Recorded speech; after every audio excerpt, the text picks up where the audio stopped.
2 full hours of mass-see laughs. What about rank? Can I help it if I'm not as rank as you? Weeknights starting at 6 on BTV. Weather headlines on News Channel 6. Brought to you by Hickson Roofing. A beautiful rest of the work week for us with lots of sunshine, dry conditions, and warm temperatures. Anywhere from the mid-70s through low 80s. And then our next chance of rain and maybe some strong to severe storms comes in on Monday. I'll have all those details coming up. Right now on News Channel 6 at 5, Masters Week is less than 2 weeks away. Local homeowners getting their homes ready for patrons. We take a look at whether Hurricane Helene made an impact on this year's rental market. Live from Television Park, this is WJBF News Channel 6 at 5. Good evening, everybody. I'm Brad Means. Thank you for joining us. Jenny is off tonight.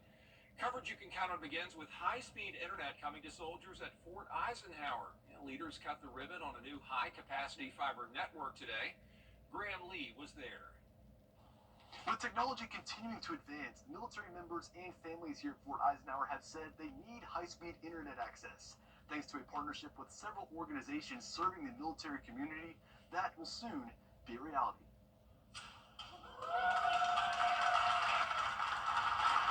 Internet access to young soldiers and family members is very important. It is a must in today's society. The average individual right now has about 12 devices on the internet. And so today we're very excited to be able to bring that to the homes. The ribbon cutting comes just a few weeks after Fort Eisenhower sent a survey out to residents to get feedback about housing improvements they would like to see. What they're getting is a network that spans from the state capitol directly to soldiers on site. It starts with going from Atlanta, Southeast's largest internet gateway, all the way to Augusta, and then onto the base.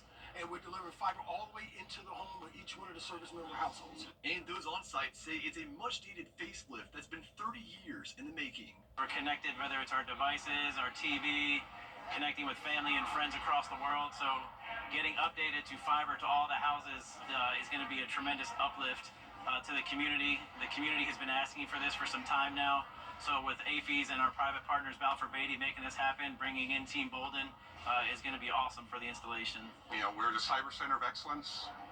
Why should we not also have the most excellent internet for our service members and reliable service that's out there? So that's what started this entire project. We've been digging out there for a year, putting in the fiber, and now we're ready. Those involved say 7 neighborhoods here at Fort Eisenhower will be fiber ready by the end of this calendar year. In Grovetown, Graham Lee, WJBF, News Channel 6. Speaking of the Post, Eisenhower Medical Center's top doctor has received a big award. There he is. Chief Medical Officer Dr. Troy Akers is the Hero of Military Medicine Civilian Honoree. That comes from the Henry Jackson Foundation. It recognizes selfless dedication to our nation's warriors. Dr. Akers, one of 6 honorees who's going to get that award up at the Washington National Cathedral in May. Congratulations. Downtown Augusta businesses raising concerns about the planned construction project. It's time for a first check of our weather. Chief Meteorologist Jenna Petracci standing by on a lovely day. Yeah, just gorgeous outside. A big change of pace from yesterday when we had the clouds, the rain, and the cooler temperatures. Now it's beautiful, warm, sunny, dry, you name it. All the nice weather today. So right now on our Terry Libbert Hyundai Skyview cam from Augusta Marriott, looking over the Savannah River, not a cloud in the sky. And as for those temperatures, they're much warmer than yesterday by a whole 10 to 15 degrees. That's putting us in the mid to upper 70s. So we're just shy of the 80-degree mark today. Millen at 78, 77 in Augusta, Wrightsville, you're at 76, and 76 as well in Aiken. The satellite and radar showing the clear conditions here in the CSRA and all of the 2-state. Warm fronts to the north of us with scattered showers and cloud cover ahead of it. And behind this front, we have winds coming out of the southwest, helping to warm us up. We're watching this cold front that will swing through later on tonight. That's going to bring us some breezy winds again tomorrow with a little bit of a cool down, but no rain expected from that front. Winds once again out of the southwest, sustained up to 10 to even 20 miles per hour, so definitely pretty windy right now. Those gusts are up to 25 in Aiken and Edgefield, 26 in Saluda, and just a moment ago we saw those gusts reach the 30-mile-per-hour mark. Relative humidity is low today, down to around 25%, so be sure to limit burning outside with these gusty winds and the low relative humidity. The fires can easily spread out of control. But for the rest of our evening, enjoy the nice clear conditions. 70 by 8 p.m., upper 60s by 9. And looking ahead, you can see we'll stay in those mid-70s Wednesday and Thursday. And then as we go into our Friday, partly cloudy and warming up to 82 degrees. I'll have more details on the forecast coming up shortly, but back to you, Brad. Jenna, thanks. An investigation underway in Aiken after human remains were found in a backyard. The discovery made Monday night behind a home on Woodfield Road during a welfare check. Investigators say they believe it's an isolated incident. All of this unfolding around 8 o'clock last night. A neighbor actually heading over to the home to check on things and found the remains. They're headed to Newberry for ID and cause of death. Those results will be given to the coroner's office if one's made, and then our investigators for further investigation if needed. You can call the Aiken County Sheriff's Office if you have any information on this case. Aiken City leaders are committed to making their streets safer. They met last night to talk about the Safe Streets for All action plan. They looked at areas that have higher chances of car crashes and dangerous places for pedestrians. And then they recommended adding more street lights, installing roundabouts, and improving pedestrian crossings. And the whole council passed that resolution. The Georgia chapter of the ACLU is keeping a close watch on new bills under the Gold Dome. One of those measures is the Georgia Consumer Privacy Protection Act. It protects. A few local teachers will get much-needed funding for classroom supplies thanks to Tax Slayer teaming up with Gator Bowl Charities to bring champions of the classroom to the CSRA. Funded by DonorsChoose.org, the program will serve 6 educators, each getting a $500 classroom grant. The first one is Miranda Court. She teaches 6th grade math at the Tall Pines STEM Academy in Aiken. Teachers, you have until April 4th to apply. There's a link on our website at WJBF.com. Straight ahead, South Carolina state leaders talking income tax reform. What this could mean for your wallet. Next. And a nice rest of the work week. Then we could see a few showers and storms this weekend and a chance of severe weather on Monday of next week. Stay with us for your full Viper 6 forecast coming up. Real results. George Fink Injury Lawyers has recovered over $1 billion for thousands of injured clients. With 40 years experience and a team of over 200 employees, we're ready to serve you now. Go with the firm you know. Call all 9s now.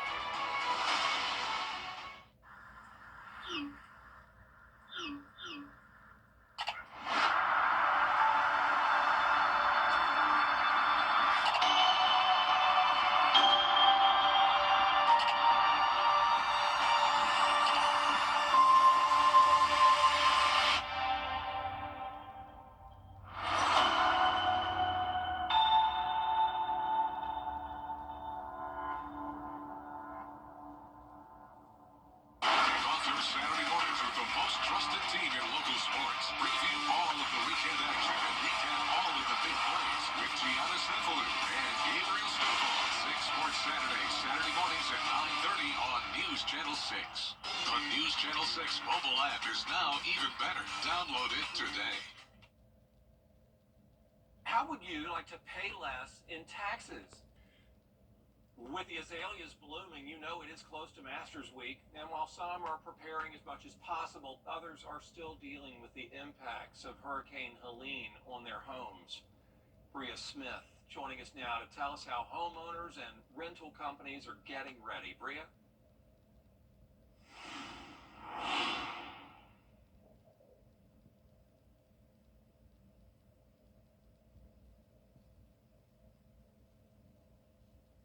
So sorry about that audio issue with Bria. We did catch up with a local family trying to get their home ready, but they are still dealing with a lot of damage from Hurricane Helene and hoping they can just get their home back together at some point. Masters or not, and they certainly, as they told us, are grateful to be here. Coming up, wildfires continuing to burn in parts of South Carolina. But the governor says some much-needed help is on the way. A closer look next. Weather headlines on WJBF News Channel 6. Brought to you by Hickson Roofing. If your roof needs fixing, call Mr. Hickson. All right. Now, your most accurate forecast with WJBF Live 5/6. Welcome back. I hope you're enjoying the beautiful sunshine today. Here's a live look in at our Terry Lambert Hyundai Skyview cam outside the station. A nice day to be out and about. We're sitting warm at 77 with a southwest wind coming in at 13 miles per hour. Humidity low at 24%. And around the CSRA, not a single place made it to 80 today, but we're all sitting about 10 degrees warmer than yesterday. So around this time yesterday, we were seeing a lot of mid-60s and some upper 60s, but now all of us in the mid to upper 70s. So the reason why is that we had a warm front go to the north of us. So behind that, we have the southwest wind coming in, and now we have a weak cold front approaching. No rain or even cloud cover associated with this, but it will bring us some breezy winds on our Wednesday, and that wind direction will shift coming out of the northwest. So gusts up to around 30 miles per hour, possible sustained winds around 10 to 15. We'll climb into the mid to upper 70s once again. Now, once we get past Wednesday, the wind gusts will settle down throughout the rest of the week, which will help with that fire danger threat. But keep that in mind for our Wednesday with the low humidity and the gusty winds. Still not a good idea to burn outside. Dew points by tomorrow will be back down to the mid 20s through low 30s. Now, we will have more moisture moving in this weekend, which is always good, but that does come with the chance of storms as well, primarily on Monday. That'll be the day to watch. This is the final day of the month, and we are under a 15% probability of severe storms already. This is the day 7 outlook from the Storm Prediction Center, so we'll be watching it very closely for you. You can see our Saturday afternoon is going to be dry, so still some opportunity to spend some time outside this weekend. It will be nice and warm, just mostly cloudy. Late Saturday night, we could see a few showers and storms move in, and then this particular model is not showing a lot of rain on Sunday. This is 4 o'clock in the afternoon. I do think we'll see a little bit more coverage than what this is showing, but the main system moves in on Monday, and this will be a cold front. So notice Monday starts out dry. We'll have the southwest wind that will warm us up all the way into the mid-80s, bringing us the fuel we need for potential strong to severe storm development. And this front, as of now, looks to come through around Monday evening. So we'll be watching that super closely for you over the next week and let you know every time there's some changes. But as for the precipitation outlook over the next 6 to 10 days, taking us through April 4th, we are expected to have above average precipitation. So even once this front passes, we could still see a few showers throughout the majority of next week, which is all good news since we are still under that moderate phase of drought for some of us, like Richmond and parts of Aiken County and the far southern half of the CSRA as well. So we could definitely use some more rain. Our low temperatures tonight will be in the upper 40s to around 50. Highs tomorrow are going to be in the mid 70s, so just a few degrees cooler than today. Your 10-day forecast is showing us warm up all the way to 82 on Friday. More clouds moving in, so a mostly cloudy Saturday with those evening shower and storm chances. Then by Monday, that's our day to watch for the severe weather potential. A few more showers into next week with temperatures staying warm every single day. All right, Jenna, thank you. Federal assistance, we can tell you, now on the way to help with several fires burning in South Carolina. The governor says the FEMA folks approved his request for fire management assistance. That means the state can get paid back for up to 75% of the cost to fight those fires, including if they have to bring in outside help like equipment and crews. Coming up, Augusta is known for the Masters, but it also has a lot of history that involves a U.S. president and a Supreme Court justice. A closer look at your hometown history next.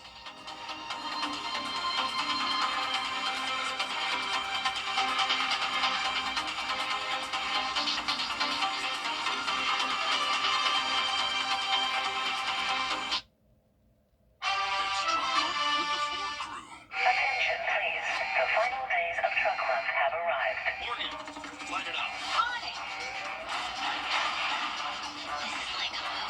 Okay, everyone, time is running out for our best deals on Ranger and Maverick, and America's best-selling trucks for 48 years, Ford F-Series. Now get 2.9% for 72 months plus $7,750 total savings plus no payments for 90 days, or get $11,250 total savings on select F-150s. Thank Thanks to your generosity, Giving Gown was a huge success. Because of you, girls from across the CSRA found the perfect gown, shoes, purses, and accessories, all at no cost. A special thank you to our Children First and Caring for Carolina partners for helping to make this event possible. Your support is changing lives, one dress at a time.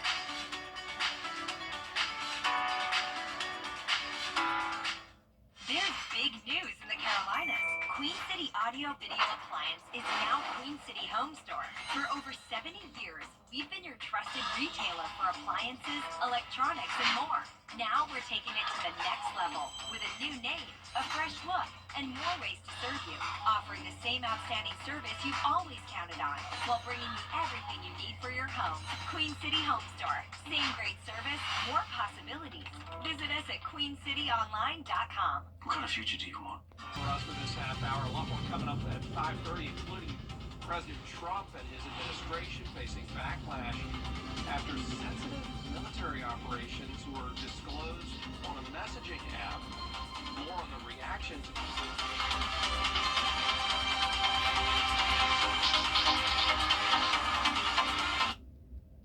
It's the one thing it works. Presented by Jersey Mike Subs. To get the weather, you need to see the whole picture. That's why Live Fiber 6 gives you the Skyview network. Get a live view of traffic and weather from all over the CSRA. Available online 24 hours a day at WJBF.com and the free Live Fiber 6 mobile app. The WJBF Live Fiber 6 Skyview network. Powered by Terry Lambert Hyundai. Low prices, big selection, and committed to quality customer service. It's the one thing in your Live Fiber 6 Skyview network, sponsored by Terry Lambert Hyundai. We are back to warm, sunny, and dry conditions, and it will stay this way throughout the rest of the work week. But by this weekend, we'll see some changes, and next Monday could bring us some strong to severe storms. I'll have all the details coming up. Live from Television Park, this is WJBF News Channel 6 at 5:30. Good evening, everyone. I'm Dee Griffin. Thanks so much for joining us on News Channel 6 at 5:30. Topping today's headlines, an investigation underway in Aiken after human remains were found in a backyard. The discovery was made Monday night behind a home on Woodfield Road during a welfare check. Investigators say they believe it's an isolated incident. Masters Week is around the corner. Now homeowners and rental companies are working to get their homes in top condition and fixing any remaining damages from Hurricane Helene. High-speed internet is coming to soldiers at Fort Eisenhower after leaders cut the ribbon on a new high-capacity fiber network today. Officials say the 7 neighborhoods at Fort Eisenhower will have fiber internet by the end of the year. We'll have these headlines and more coming up at 6, but first. Coverage you can count on continues with the CIA Director and Director of National. And it's time now for a first look at the weather with Chief Meteorologist Jenna Petracci. Jenna. Well, it's such a beautiful day, Dee. We have lots of sunshine as we take a look at our Terry Lambert Hyundai Skyview cam over in downtown Waynesboro. Notice it's much warmer than yesterday by around 10 to 15 degrees. So we're done with those mid to upper 60s, and now we're sitting in the mid to upper 70s. 77 in both Augusta and Allendale, 79 in Evans, getting awfully close to 80. 76 in Sylvania and Aiken, 78 in Thompson, 77 in Washington, and 76 in Waynesboro. Clear skies for everyone here in the CSRA, and same story across the 2-state. Scattered showers with some cloud cover up towards Virginia along this warm front, and because the warm front's to our north, we have a southwest wind behind it helping to warm us up, and then back towards our west, we have a weak cold front that will swing through late tonight, and that will bring us some northwest winds on our Wednesday. A bit breezy at times, just like what we're seeing today, but that cold front is really not going to cool us down too much. Right now, those winds are sustained up to around 20 miles per hour, and the gusts are over 25 in some spots. So breezy conditions the rest of tonight with low relative humidity down to around 20 to 25%. Our evening forecast is showing the sunshine, and will drop to 70 by 8 p.m., upper 60s by 9. As we look ahead, you can see it's still going to be chilly in the morning with lows in the 40s, but nice and warm each afternoon, and all the way up to 82 by Friday.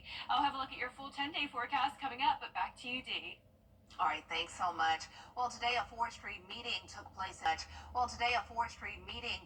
in North Carolina. Officials are urging residents in parts of Henderson and Polk counties to check the map of evacuation zones that indicate if they are in a threat. The North Carolina Forest Service says the Deepwood fire was burning more than 2,700 acres, and the Black Cove fire has burned more than 2,800 acres. Both fires are at 0% contained. So since these fires began, our number one priority is to contain them to 100%. And so they've been working overnight to hold and reinforce the containment lines that they were able to put in. And that's been much the same goal today. Try to keep the fire within the box, the perimeter that we put around it.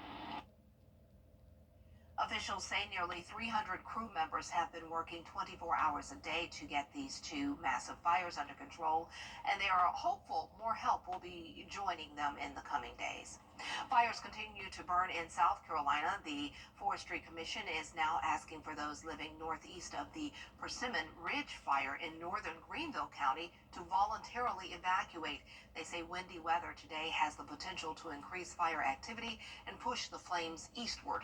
Crews are working at Table Rock State Park, where now more than 1,300 acres have burned.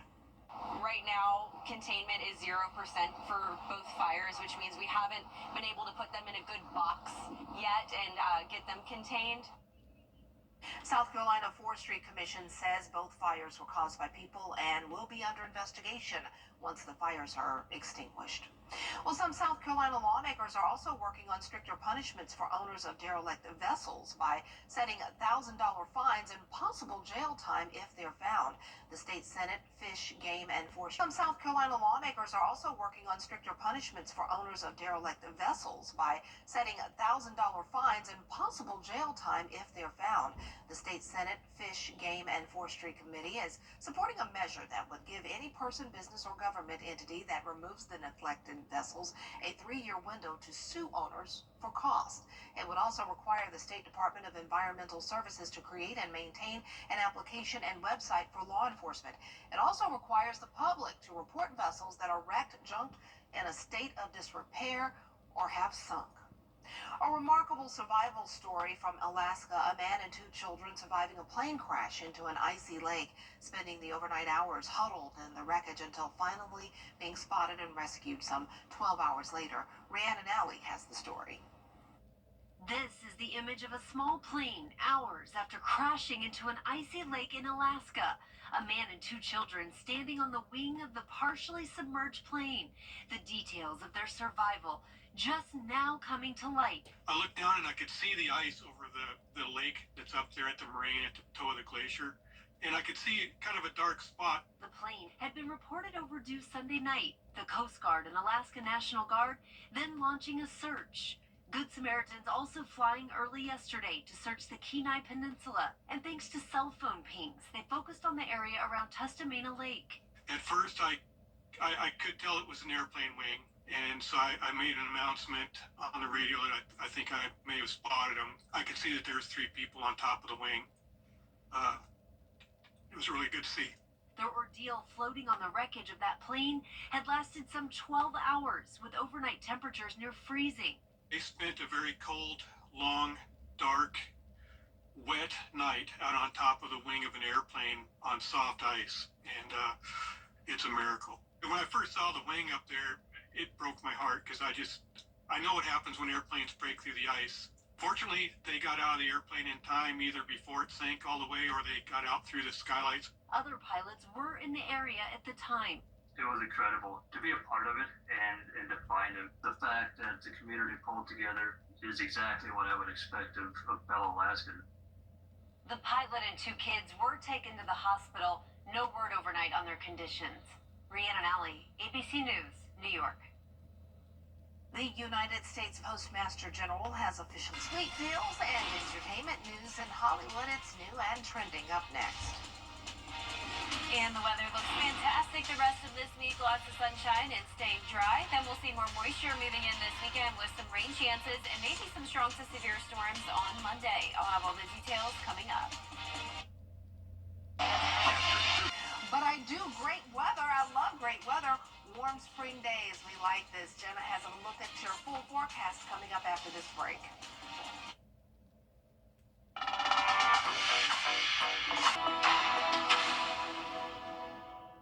The WJBF Live Viper 6 Skyview Network is sponsored by Terry Lambert Hyundai. Low prices, big selection, and committed to quality customer service. Now, your most accurate forecast with WJBF Live Viper 6. Welcome back. It's a lovely Tuesday. Beautiful blue skies. Unlike yesterday when we had the cloud cover, we are back to the dry and sunny weather throughout the rest of this work week. Here's a live look in at our Terry Lambert Hyundai Skyview Cam from Wellstar MCG Health. We're sitting at 77 degrees with a southwest breeze, 13 miles per hour now. Dew points are low in the mid-30s and humidity at just 24%. Around the CSRA, pretty consistent temperatures around 75 to 79 degrees, so getting close to 80, but not quite there yet. So the reason for the warmth today is this warm front that's to the north of us. That southwest wind is coming in behind it, and then we have a cold front trailing from this low pressure system, and that front will come through later on this evening, not bringing us many impacts, but it will shift that wind direction. So tomorrow we'll see a northwest breeze. It will be pretty windy at times, gusts up to around 30 miles per hour as those temperatures climb into the mid to upper 70s. Now notice the winds will settle down eventually as we head into the rest of the work week and by this weekend, which is good news because with these gusty winds, we do have that fire danger threat combined with the low relative humidity. Tomorrow, the dew points will still be low in the 20s and 30s, so it's a good idea to still limit your burning outside, especially if you're in South Carolina, because that is where there is a burn ban for all counties until further notice. But we'll have some beneficial moisture taking over this weekend with the chance of rain on Saturday and Sunday, but our main day to watch is Monday. This is the final day of March, and the Storm Prediction Center has already placed us under a 15% probability of severe storms. So, of course, we're a week out. There's a lot of uncertainty here, but we will keep you updated. It's too early to pinpoint the exact threats here, and the exact timing, of course, will change. But let's walk you through our future cast as of now. Saturday morning and afternoon looks to be dry, but late Saturday evening is when we could see a few showers and storms. Not expecting those to be severe. Then as we go into Sunday, this model is not showing a whole lot of rain. I think we'll see a little bit more than what this is showing us.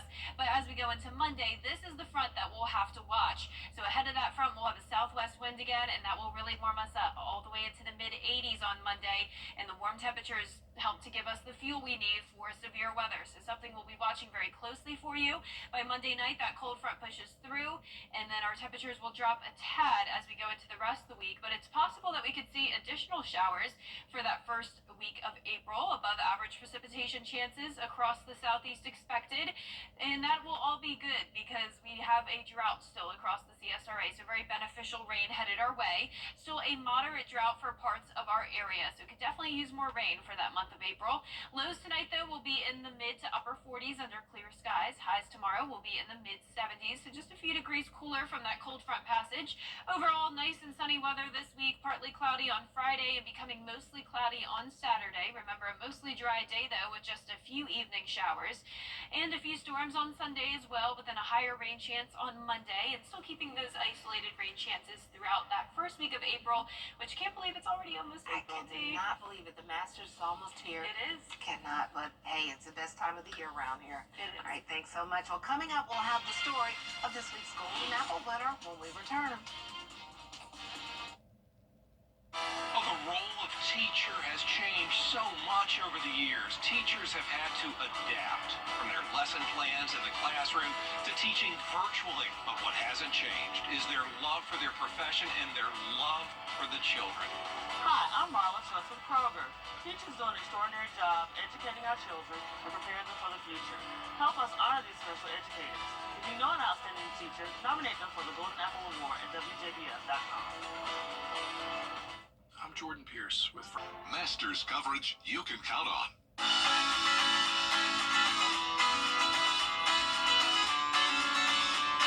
Follow News Channel 6 on Instagram.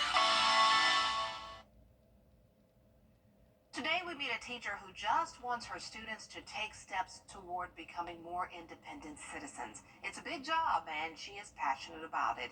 Brad Means joins us now. You know, sometimes school is about more than just getting good grades. Sometimes it's about learning the skills they need to be comfortable out and about in society. Crystal Nelson is the winner of the Golden Apple Award. Crystal Nelson is more than a teacher who executes a lesson plan day after day. This job is personal to her. She teaches students with moderate intellectual disabilities, and she treats them like family. And just trying to see what my child, if it was my child, what would I teach my child? I show love towards them. I love them. They're my kids when they're here, and then I send them on to their real parents. There are no A's, B's, or C's in here. Just a teacher helping each child make progress. It's life skills. It's what they can do, because I can't really put them on a scale as a general ed student. I have to just assess them individually. When we stopped by, those life skills included something they'll use long after they leave Bel Air Middle. They need to know how much money they're spending, how much money they're going to get back, because we don't want anyone to take advantage of them. Crystal Nelson, helping her school family take the steps they need to succeed in the real world. I want to see them grow. I really do. When they leave me, I want to know how well they do in everyday life and see what kind of impact I have on them overall. If you know a teacher who deserves the Golden Apple Award, please let us know. All you have to do is go to WJBF.com, find the Golden Apple link, and fill out a nomination form. News Channel 6 at 6 is next. Weather headlines on WJBF News Channel 6. Brought to you by Hickson Roofing. If your roof needs fixing, call Mr. Hickson. I'm Mike Costello.